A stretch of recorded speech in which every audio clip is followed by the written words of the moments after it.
Hey, this is your girl Ashley. I'm back with another video, and I want to talk about crime prevention.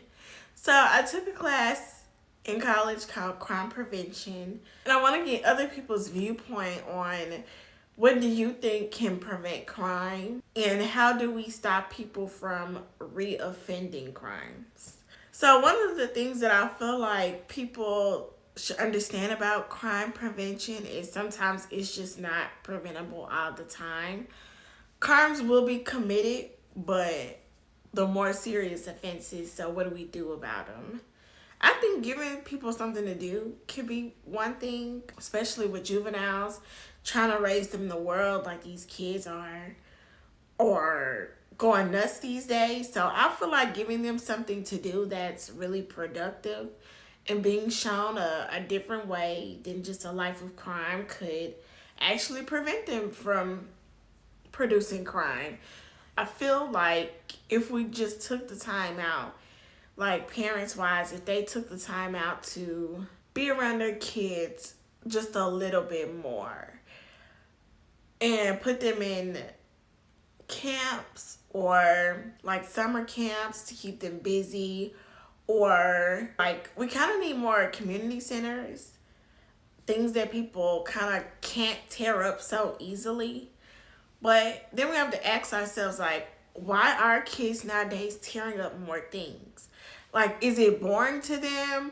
Or, like, I really want to get to the nitty gritty of, like, why juveniles or kids these days feel like doing all this stuff is necessary. Like, we want to prevent you from committing crimes or going to jail.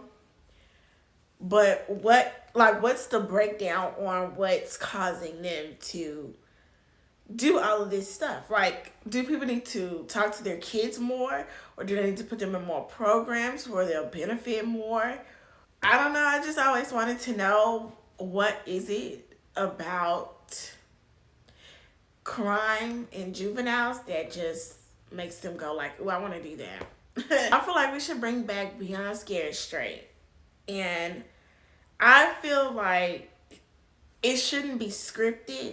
It needs to be as real as possible.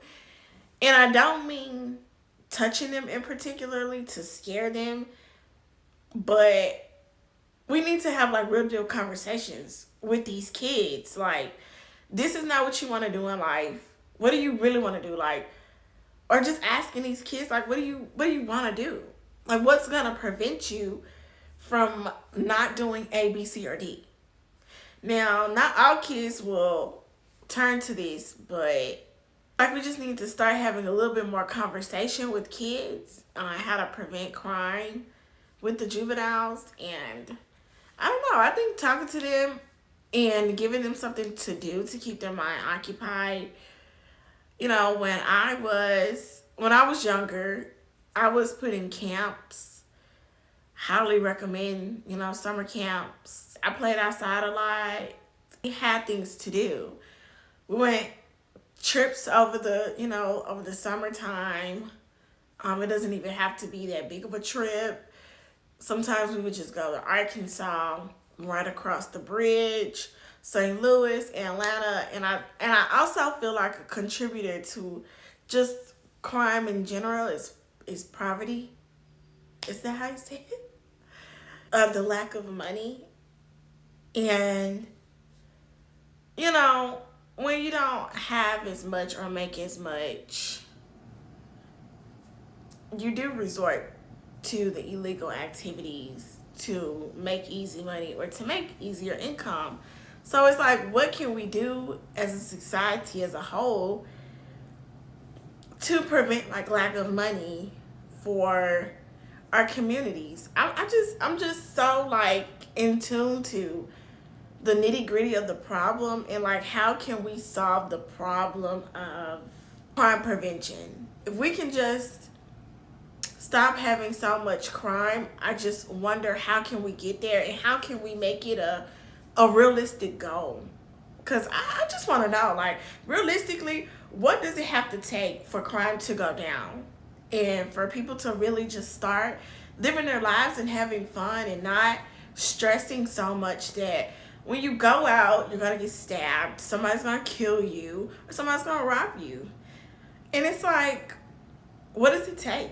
Like, realistically, what does it take? Because it's easy to say, oh, well, poverty is the problem. But then when people get money, they still want more money sometimes. So how do we realistically prevent crime? I just want to know, like, realistically, how do we do that?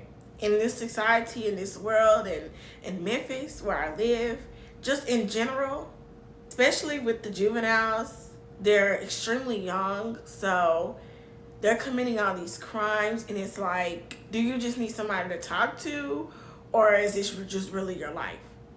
Like, what are we doing here? What are we talking about here? What are we talking about? What do you want?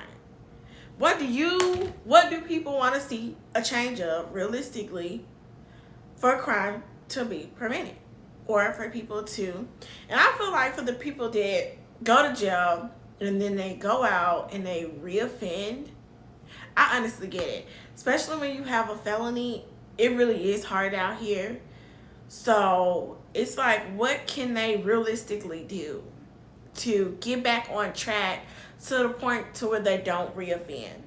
I mean, if they don't have money or support coming out, I mean, they go back to the life that they were known to do. So what can we do? What can we prevent realistically? I'm just really curious. I love the class altogether for crime prevention, because there are so many answers, but it really just needs to be a realistic solution to the problem of why people are so motivated to commit crimes. They are so bold nowadays to commit these crimes. Why are you so comfortable committing all these crimes in broad daylight like that? No, little Johnny. Like, why are people so comfortable committing crimes? Like, it shouldn't be like that. So what realistically should happen? Not what happened to them, but in order to prevent more crime, what can anyone do?